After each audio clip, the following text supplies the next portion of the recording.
Hey everyone, this is Jenny Garcia, and this is a process video of my book journal.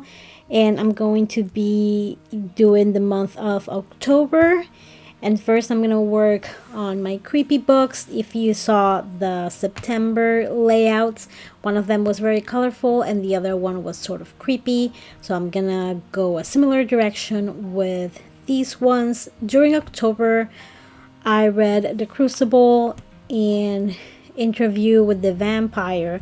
I also started Salem Slut, but I didn't finish it. I didn't like it, honestly. I finished it this year. I'm not a big fan of horror books. They're overly descriptive, and I don't know, they're just not my jam. It was not a bad book. You can tell that it was a well written book, but it just wasn't my jam. I loved Interview with the Vampire. That one was so good. The Crucible sucked. I didn't like that one. It was, I think, so Interview with the Vampire was a book club pick, but The Crucible was a book that someone mentioned that it was like something you had to read during October for Halloween, and I don't think it lived up to the hype. And that book has been like archived, which I didn't even know was a thing. It was a group to like recommend books. It was toxic as heck. Too many people. So yeah, not a fan of that one. And this time I cut the paper a little bit smaller than the 4x6 little notebook, but it's like a hair. You can barely see it. This paper is from the Goosebumps collection from Pretty Little Studio by Ashley Horton. These alphas are an ancient from Freckle Fawn, and I love them. I don't know why I've been waiting so long to use them. They're pretty cool. I'm going to look through first through my scraps so I can see if I can use some of those to mat my photos and the journaling. If you haven't seen any of my book journaling or book tracking videos, I just keep these notes on my phone in the Notes app, and I'm still doing it until now. And it's good to, I tend to sometimes write a little bit too much when I do it often, so I just try to write something at the very beginning, something in the middle, and then at the end to try to recap the whole feel of the book. And it's very interesting when I think a book is gonna be very good and then the end is garbage. It's kind of like a mix signals kind of reviews, but I don't mind it. You know, you go through the motions with books like that. It happens. The scraps are also from the Goosebumps collection. It's an old collection. I don't know if it's on the Pretty Little Studio website anymore. And I'm just going to switch my washi to add some creepy washi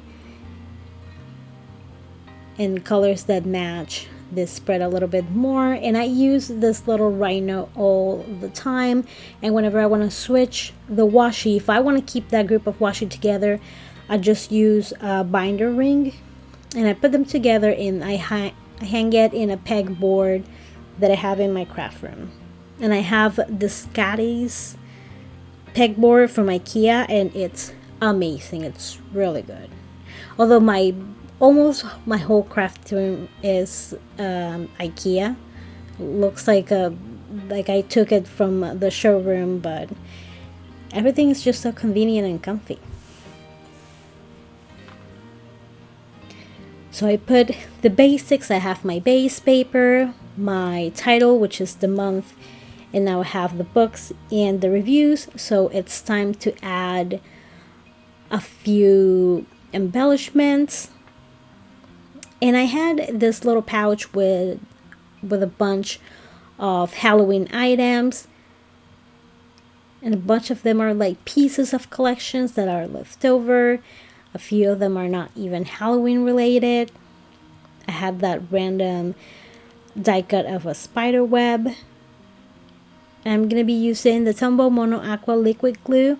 If you use the one with the green cap, the white one, the Mono Multi, that one dries tacky. So if anything, if you add too much glue, the pages are going to stick together. So my recommendation is to almost all the time use the Mono Aqua because it dries clear and it like evaporates. You can't see it.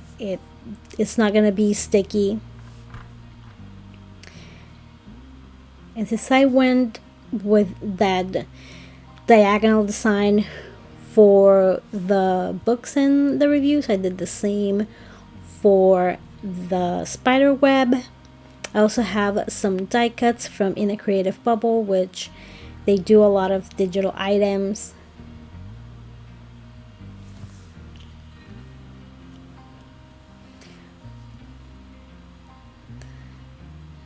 I'm going to try to add a lot of glue, especially to the ones in the corner, so they don't peel off and break.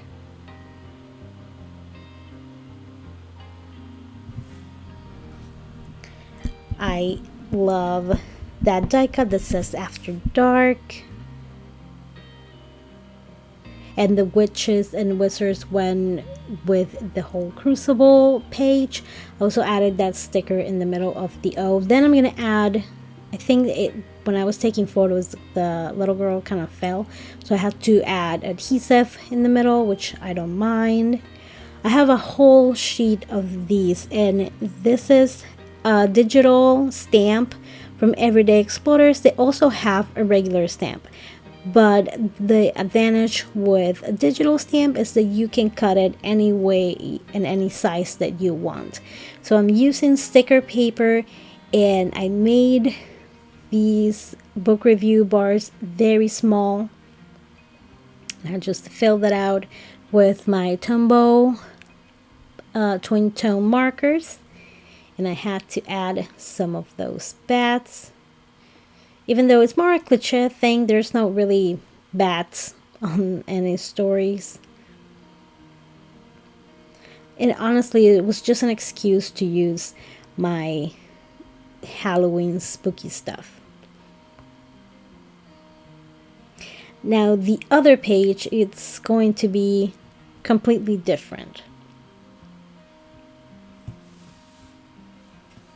Mostly because the covers of these books is going to be really different. So I'm going to be using items from Humble and Create. The sheet with the stickers with the handwriting of the book genres, that's something that I offered on my Patreon last month. And if you sign up for Patreon, you can find them there too. And I also grabbed that Me and My Big Ideas, that's from the Happy Planner collection. I think I got it in a promo with Tombow. I don't really use that many of those stickers, but I love the colors. So I use them as backgrounds to the books and the reviews instead of using paper. This is the trimmer that I honestly don't use often. I prefer to use my guillotine, mostly because what happened on the corner kind of got like chewed. So I put adhesive on the middle, make sure I can bend my pages, and then I make sure that everything in the middle is fine, and that way I can add adhesive to the whole thing. And this is a Mini Bookmakers Club notebook, and they are 4x6. They also sell them in individually with different designs inside. I think there's one that has like spaces that work really well for adding books and reviews. If you want to keep it super simple and you don't want to add a bunch of paper and a lot of unnecessary embellishments, it might be the one for you. I think it's the Mod. It's a Mod mini book. I'm gonna link the items that I use below. A few of them are affiliate links. You don't have to use them, but they do help a lot, and you don't get charged anything extra. This washi is from Studio Calico. The big pencil is also one of the Humble and Create items. I love their collections. And what I do for this mini book to avoid any bulk is that I print my digital papers in Epson presentation paper, not the premium, just the regular paper, because it has photo quality, but it's not as thick as the premium presentation paper or the matte photo paper. And this little ruler it comes with the Tombow Fudenosuke brush pens. It's for writing Japanese calligraphy, but I use it for this all the time. It's also very thin, so you can just put it inside of, if you have a planner or a book or anything like that. And I switch my washi again to match colors to this collection.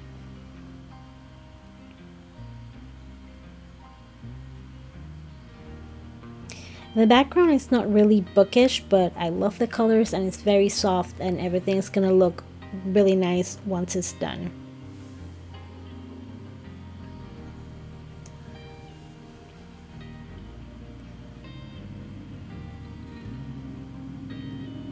And since I'm only gonna do 2 books on this side of the spread, I can use one of the pages for, kind of like as a marker for the month. I could have put all the reviews in one spread, but I wanted to keep it spooky and regular books apart. And since I still have a bunch of pages left, because this is the second book, so I only have to add November, December, and the stats of the year, and which book was my favorite or my least favorite. These little notebooks have things like plan or planner or something like that, so I covered them with other stickers. And again, these are digital stamps from Everyday Explorers, and one of them says my reading list and the other one says currently reading. And I got these ancient stickers from the Reset Girl, and I used to love the Reset Girl. She had so many cool things, and when she had that collection with simple stories, I jumped there and got a bunch of items.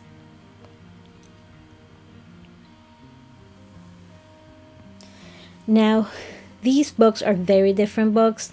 One of them is fantasy and the other one is non-fiction. The one on the top is called How to Hide an Empire, and it's about the colonies of the US and how they came to the US hands. I wish it was better. It was pretty good. It had a lot of details. I learned a bunch of new things, but there was no information really about Guam or the US Virgin Islands. It was kind of lackluster. The one with extensive history was the Philippines, which, respect, they were badasses. Probably still are. Bunch of them do really good stationery, like Christine from Everyday Explorer. And I'm just using these boxes that usually go on the planners to match the photos. And I have to say that I love this technique, and I might repeat it and do it again because I have quite a few of these books.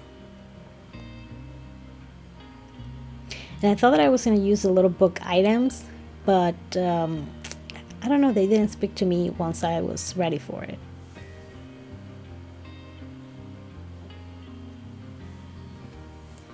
And the one at the bottom was the Dawn of Junction, and it was not good, which was sad because the Kyoshi books were so good. If you like Avatar: The Last Airbender, you should read the Kyoshi books. Don't read this one. You're just losing your time. The story's not about Yang Sheng at all. She's like a secondary character. It was annoying. It wasn't good. I learned more interesting things about Yang Sheng in the Kyoshi books than in this one. And in my Patreon, I also have the cut file. So if you have a silhouette, it's already done for you. All you gotta do is open the file. I have a bigger version, then I have the smaller version. And I'm gonna use this awesome sheet to fill out the rating. And I'm still bummed about that book. I hope they don't make another one. I hope they just make another Kyoshi, or they make like a better version. I'm still gonna read it. I'm here talking crap. If FCE writes another one, I'm gonna read it. And the little sticker that says fantasy is from Syncopation. They are digital stamps. You can get them on their Etsy page.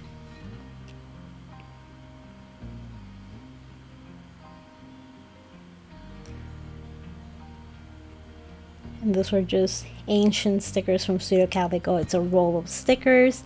And this is the whole thing. Let me know which one you prefer, the spooky or the more fancy version. I hope you enjoyed this video. Thank you so much for watching, and I hope you're having an awesome day. Bye.